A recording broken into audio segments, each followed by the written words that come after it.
Un saluto a tutti, voglio dirvi ufficialmente, farlo direttamente, che ho appena firmato, eccolo qui, il decreto di indizione delle nuove elezioni regionali. Il 23 e 24 novembre andranno al voto le regioni che ancora non avevano indetto le elezioni per il rinnovo dei consigli e con Campania e Puglia c'è il Veneto, come ha comunicato in piena modalità social ormai il presidente uscente Luca Zaia. Quindi vi annuncio ufficialmente che le nuove elezioni si terranno nella giornata di domenica 23 novembre dalle 7 del mattino alle ore 23 e lunedì 24 novembre dalle 7 del mattino alle ore 15.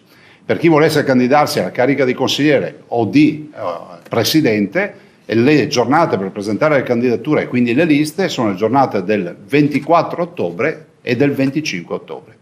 Finalmente, dopo mesi di attesa e rinvii, il presidente Zaia ha fissato la data delle elezioni regionali, ha commentato il segretario del Partito Democratico Andrea Martella. Meglio tardi che mai, dice, ma resta il fatto che sarebbe stato giusto e doveroso per i cittadini e per le imprese non rimanere nell'incertezza così a lungo. Spero che sia una campagna di reale confronto, di civile confronto, di sereno confronto e che sia un confronto costruttivo negli interessi di tutti noi veneti. Con la firma del decreto per l'indizione delle elezioni si va dunque a concludere la legislatura, aprendosi la nuova fase che vede i primi commenti. Per il centro-sinistra ha parlato innanzitutto il candidato presidente Giovanni Manillo, spiegando come sia il momento in cui ciascuno può iniziare a decidere quale direzione dare al Veneto nei prossimi anni.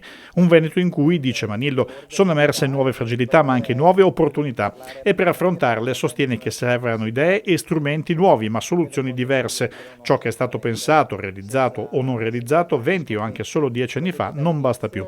Manillo afferma di non fare una campagna contro qualcuno, oltretutto senza conoscere ancora l'avversario. La costruzione del progetto di centrosinistra ha però una defezione in rifondazione comunista, il cui comitato regionale ha preso atto delle scelte dell'alleanza. Secondo il segretario Gabriele Zanella, il centrosinistra accentua il suo profilo moderato imbarcando Azione. In altre regioni è andata diversamente, conclude Zanella. Prendiamo atto che nel Veneto non è stato così.